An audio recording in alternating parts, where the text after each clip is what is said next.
Hey, welcome back. So I want to make a film about earthquake lights. But what happened was an unexpected journey into the unknown.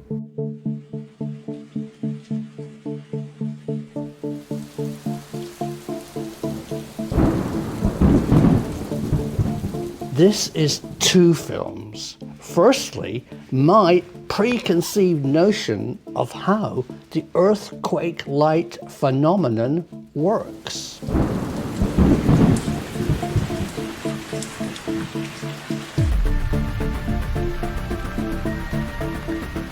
And secondly, it's a journey for me into discovering something very new and something very exciting. Join me on this mission to make what I think is one of the most exciting films I have ever made. Earthlights.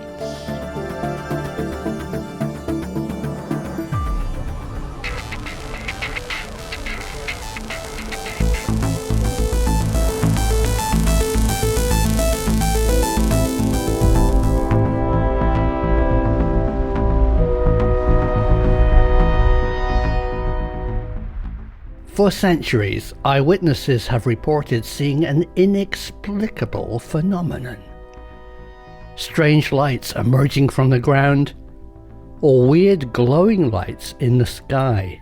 These are known as earthquake lights.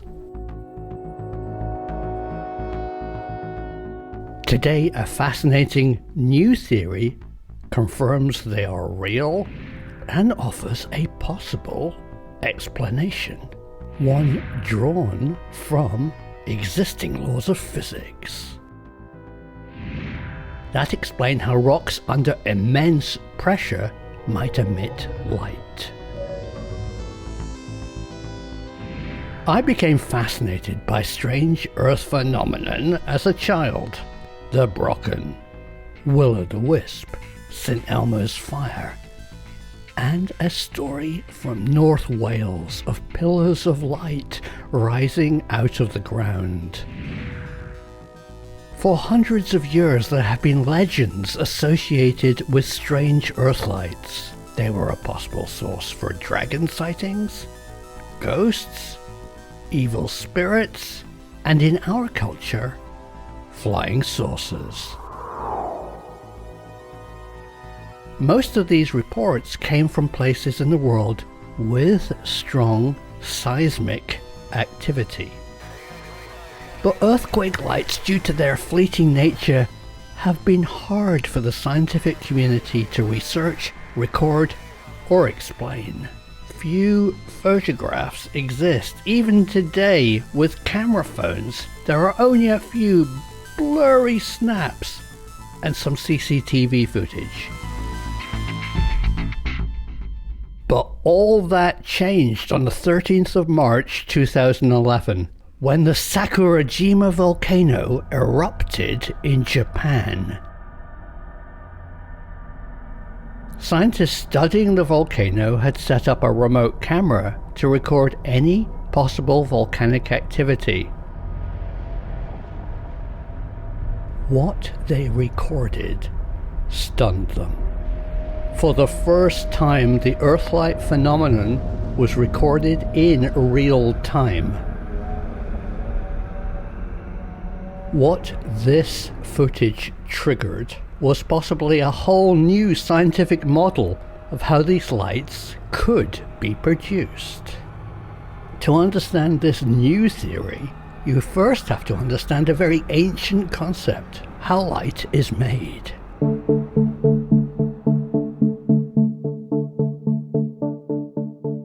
The early universe had no light. The first ancient glow only emerged after atoms of hydrogen and helium became stable. The clouds of primordial gas became transparent, releasing our first source of light. In a strange correlation to the Christian Bible creation story, after a period of darkness, the forces of nature said, "Let there be light." the universe lit up. When billions of atoms released their energy from a highly charged state and fell into the stable form we see today. This is one way that photons and light are produced. Imagine a hydrogen atom. Its mainly positive nucleus surrounded by a field of negative energy that we call an electron. There's no single electron particle, more a probability, a negative state of charge hovering above the nucleus, but that strays into the weird world of quantum physics. Keeping it simple, these electrons can exist or orbit the atom at different heights. Think of an aircraft or a satellite circling the Earth. When in a highly charged state, an electron can circle in a higher orbit, but when less excited, it drops down into its more stable orbit, attracted by the pull from the proton's opposite charge. But energy is neither created or destroyed. And here's my analogy. Just like an aircraft landing, the electron has to shed or reduce power to descend into a lower orbit. It does that by losing its energy in the form of a photon.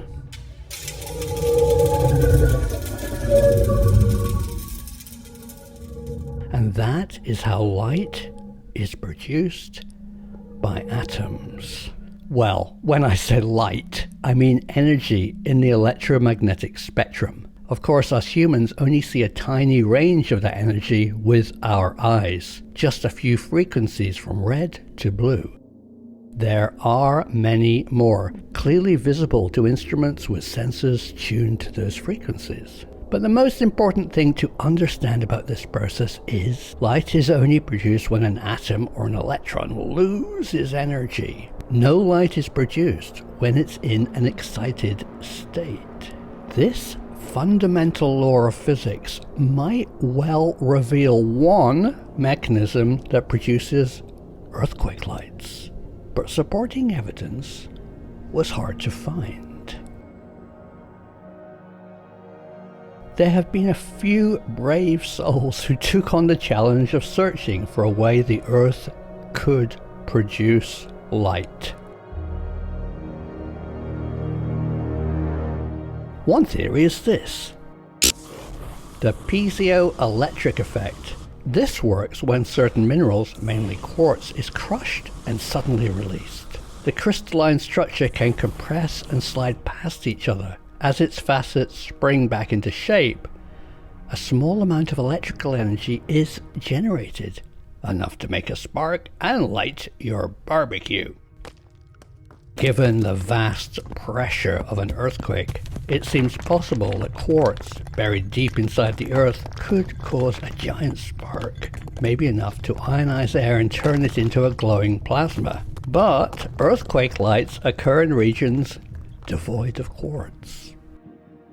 Another theory is that any rock under enough pressure can ionize trapped oxygen. As it rises to the surface, the oxygen plasma manifests as light emerging from the ground. But Earthlights have a weirder feature that is not easily explained. People see glowing balls of light floating in the air.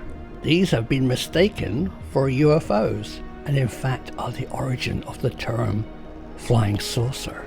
On June the 24th, 1947, pilot Kenneth Arnold spotted strange orbs of light flying above Mount Rainier, USA. He described the lights skipping around and as flying discs.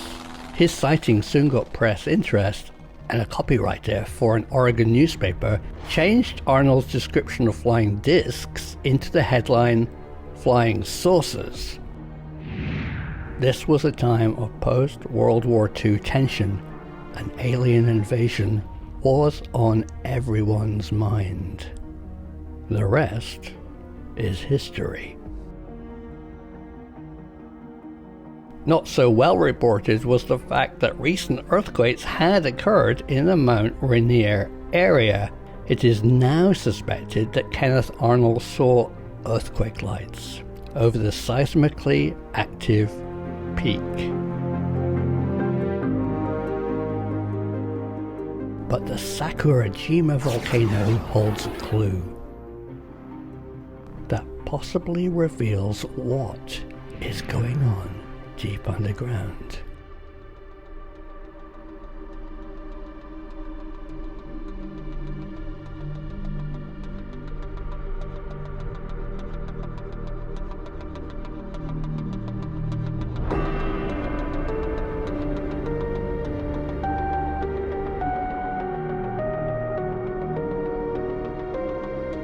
When this footage was analysed, a strange and previously unobserved phenomenon was clearly seen. And you can see it too. Watch how the Earthlight emissions grow in strength shortly after a volcanic plume is released.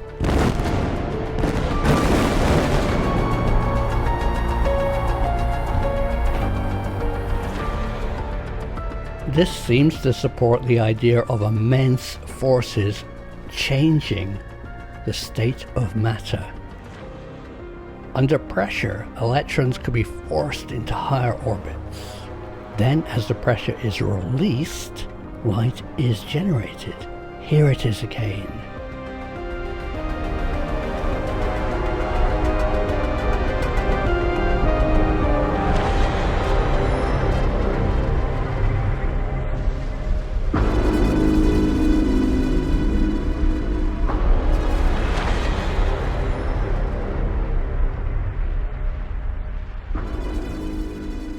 For the first time, we can see how immense pulsating pressure produces light.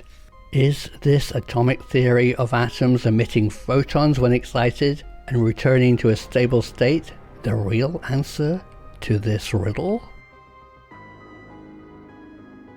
Well, the exact nature of earthquake lights is still a mystery. Some think the enormous forces of nature might even distort our perception of atomic matter and reality, or they unleash electrical discharges great enough to ionize the air above the ground, manifesting flying saucers and great balls of fire. What we do know is that earthquake lights are real. Earthquake lights are a demonstration of the true power of nature. Earthquake lights are a property of fundamental physics, and earthquake lights hold the key to unlocking more mysteries of our universe. So that was my film on earthquake lights. What happened next turned my world upside down. I really like to collaborate with folk who are more knowledgeable than me. So I reached out to the world's leading expert on earthquake lights, Paul Devereux, author of numerous books on the phenomenon, and he'd made an Equinox science film about the subject with a colleague of mine. So I contacted Paul to see if he could possibly answer some questions that I could film via a Zoom call. He graciously accepted. I forwarded a number of interesting questions to Paul, and we set up a time for a Zoom call. But when we spoke, Paul asked me not to record it. Why? Well, for a fascinating reason. He explained to me that he receives multiple requests to appear on TV programs talking about earthquake lights. From what he described as TV producers with a pre-prepared script that could slot Paul into their film to fit perfectly into their film's predetermined agenda. I understand that. I've worked in media all my life, but Paul finds that very frustrating. as the subject is far wider than the narrow focus that many TV programs want him to talk about. And I wholeheartedly agreed. That's exactly the idea behind this channel, Professor Simon. It's not television. We can do things here on this channel which break the rules. We can let scientists say what they really want to say. We can do follow-ups. We can take ideas from viewers. This is why I enjoy making these films for you. Then he looked at me and asked me an amazing question. He said, Simon, why are you asking me to talk about earthquake lights? It had completely passed me by that Paul Devereux calls this phenomenon Earthlights. In fact, he coined that name. Paul explained that the phenomenon isn't only produced by seismic activity, but can also be manifested by pressure, atmospheric conditions, and the unknown. What he told me next really got my attention. He explained how in Western culture, Earthlights are often mistaken for UFOs. I was humbled and intrigued to know more. So how do we proceed? Well, we agreed that Paul would film himself without an agenda and be free to say what he wanted about Earthlights. What I'm going to share with you now is what Paul delivered. It is the most fascinating and revealing description of the phenomenon. Well, when I'm asked what are Earthlights, they seem to be of the same sort of family as earthquake lights and ball lightning. And ball lightning occurs in association usually with thunderstorms. Earthquake lights usually glow in the sky that occurs just before and perhaps just after an actual earthquake takes place. And sometimes it produces balls of light rather similar to Earthlights. They are occasioned by the pressure in the tectonic mass of the ground. They are unusual. They have special properties that I'll mention later. They are usually spherical and usually aerial in the sky, but sometimes they can come out of the ground and have been seen emerging from the ground. They are usually about sort of football size, lights, spherical, but not always.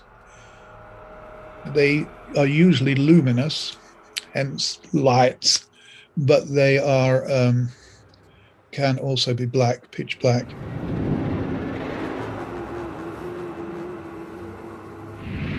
I've seen both kinds, and in fact, it was a case, an event in 1967, May 1967, that really got me interested into them. It told me that things weren't quite what everybody says. And it was when I was at art college in Ravensbourne College of Art, as then was, which is about 3 or 4 miles south of Bromley on Bromley Common in Kent, just south of London. I had gone to we were on the top floor, third or fourth floor in the studio, and I didn't want to put on the artificial lights because I was mixing some colors and I wanted natural light. So I went over to the north-facing window of the studio and something caught my eye, and I looked up and there was this pulsing orange light coming towards the college. And it came to a halt over the field in front of the college. It was about, I don't know, a few hundred feet up in the air, perhaps 100 feet, perhaps 300 or 400 feet, I'm not sure. and it came to a complete stationary halt. And this one was not spherical, it was rectangular, just like a door, corners and everything, and pulsing orange.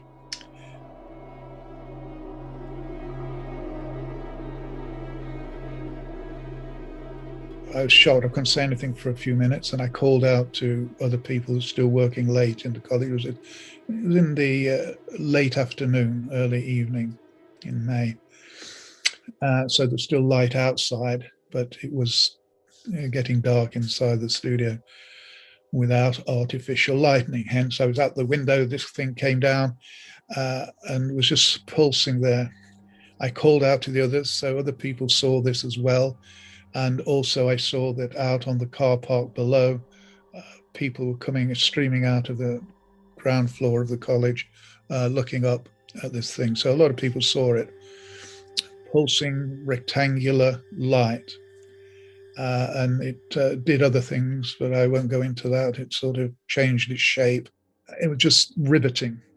And I didn't know what to make of it.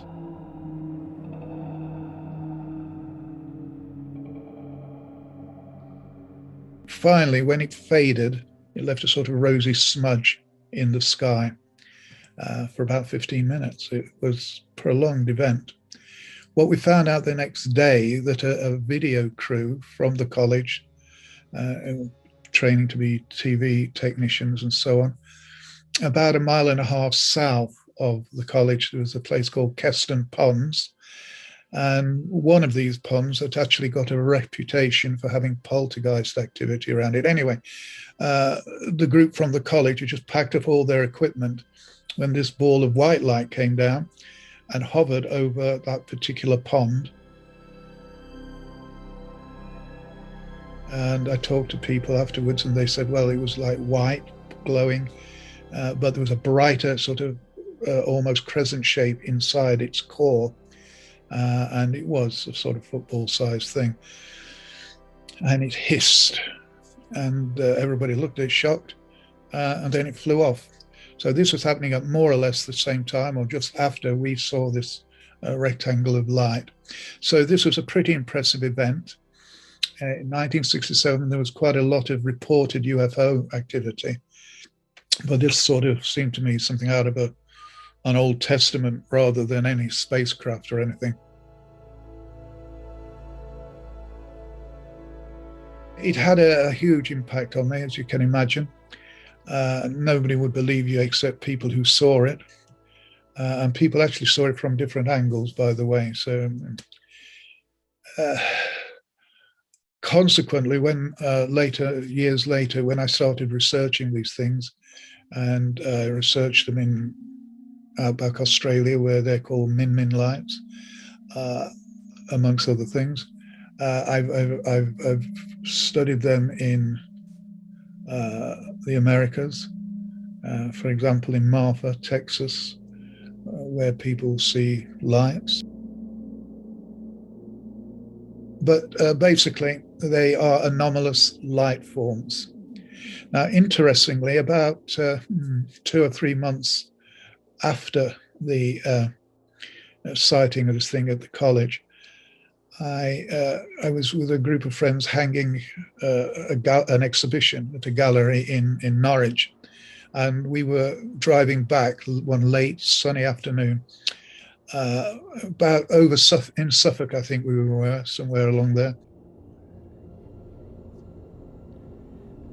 And suddenly, a field away to our right, driving down, a black sphere circle, completely jet black, perfectly circular, appeared, and it was flying along level with us, just a field or so away, just above treetop heights. And it was extraordinary. It was a left-hand drive car, a VW Beetle. So the driver didn't see it, but the passenger in front of me, I was sitting in the back, we both saw it and couldn't say a word. It was such a shock. And then the thing just disappeared, just like that. And it reappeared a field or so further on, and then flew off up into the solar sun glare. And then we both yelled and made the driver then squealed down the road. And he was very annoyed. We didn't tell him at the time. We couldn't speak. So they can be black, and I've talked to other people. I've researched with researchers in Norway, where they have reported black objects. There's also reports of black ball lightning. And I think this might be some sort of polarizing effect between light and absence, on off sort of thing. I don't know. Don't know what they are exactly, but we can speculate. But they are exotic, and they behave sometimes as if they have a sort of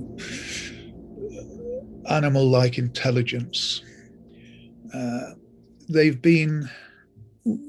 not recognized in mainstream modern culture, Western culture, but people have seen them and incorporated them into their cultures over generations and centuries. For example, in China, there's a particular mountain, and there's a temple on the mountain, and one particular pinnacle on the temple tower is made to look at the Bodhisattva lights. And in the 1930s, a Western writer actually saw these things. So the great orange fluffy balls of light flying out over the void, because it's right high up on the mountain. In India, likewise, there are temples dedicated to the lights, where they're given some sort of divine attribution. In fact, there are 2 temples I know of in India. And many other cultures near the northern part of India, near the Himalayas, lights are seen, called Chota Admi, which are believed to little men with lanterns. In Malaysia, they are called Penanggal, the spectral heads of women who have died in childbirth, and a whole range of things all around the world. They're the mother of gold in South America, the Mal de Oro, and they just incorporate them into their cultural mythology. And what has happened here is that they are incorporated into our mythology of UFOs, flying saucers, which were all the rage back in the day.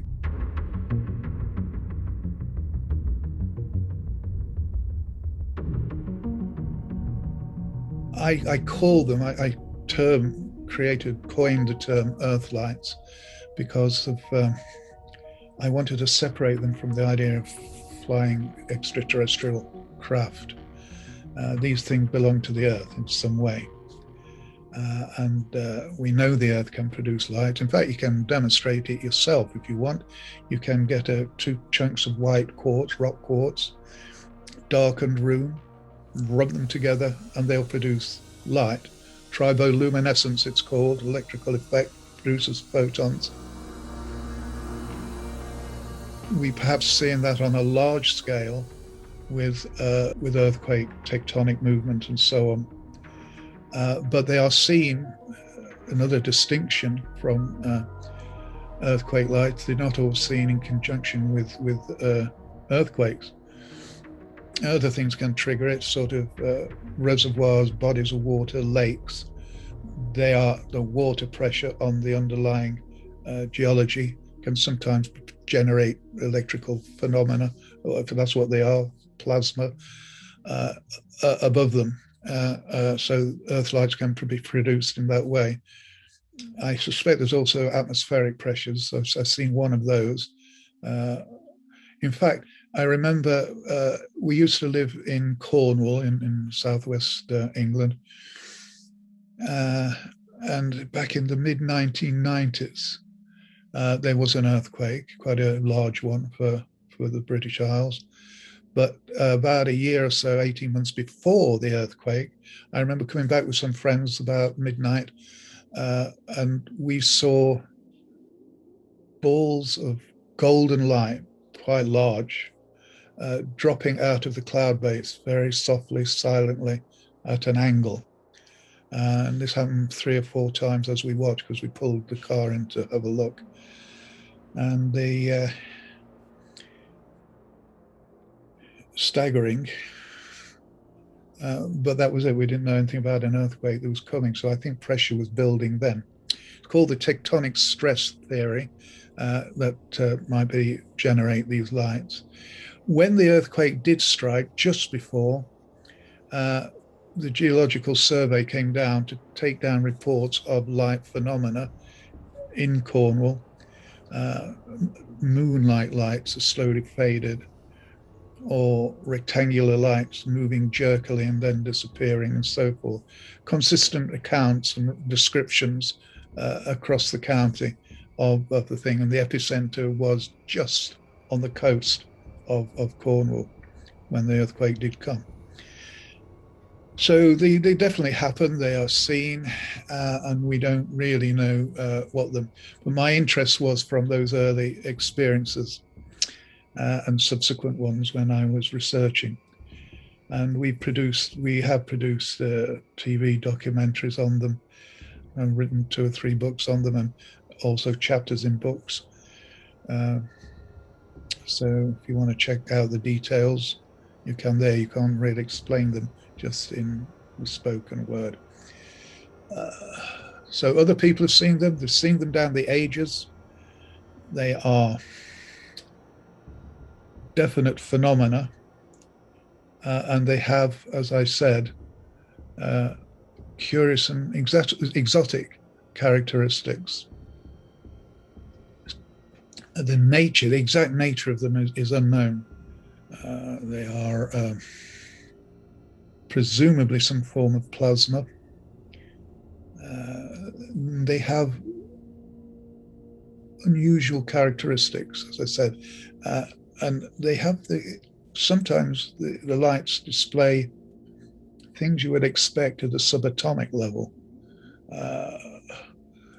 sort of quantum physics level stuff.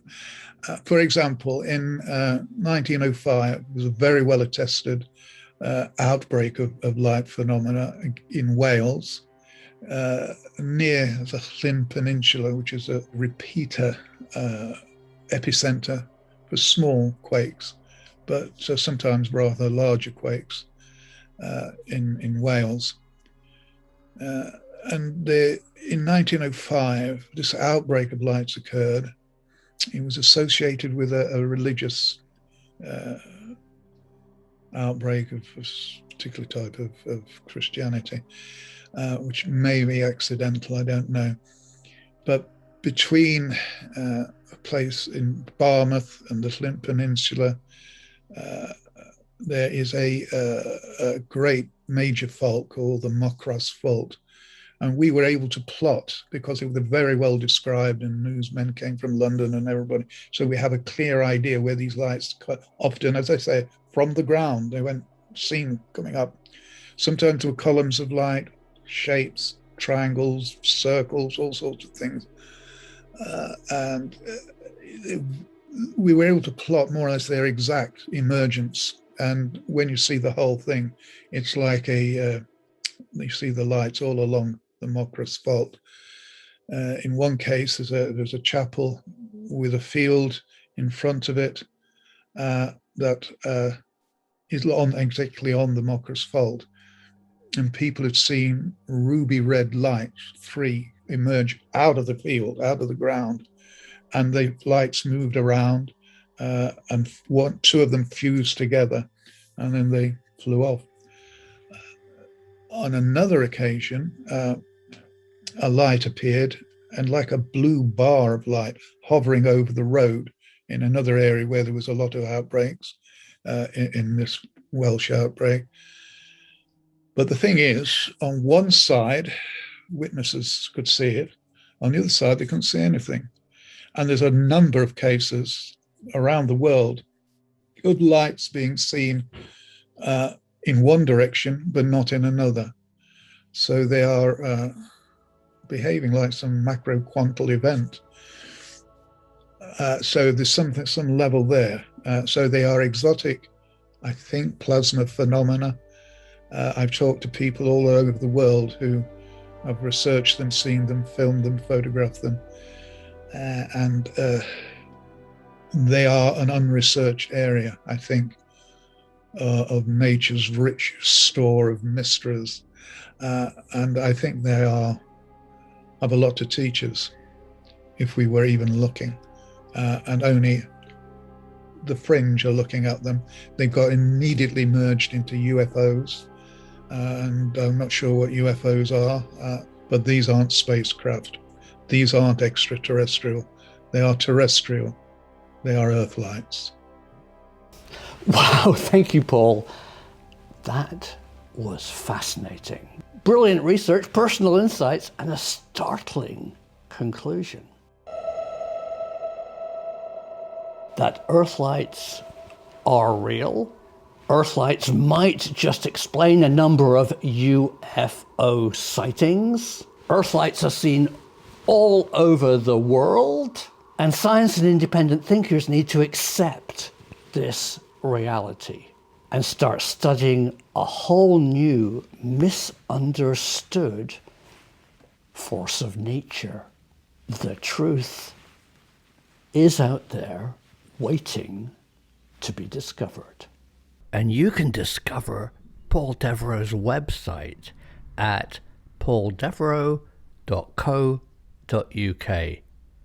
It includes a biography of Paul, information on Earthlights, a world shop where you can buy Paul's books, and a link to his latest book, The Powers of Ancient Sacred Places, which should be out later this year. Thanks for watching. I really enjoyed making this film, and thank you, Paul Devereux, so much for your contribution. That's exactly what this channel is about. It's about listening to you. If you'd like to see more, please subscribe, and a thumbs up is always very welcome, because the truth is out there.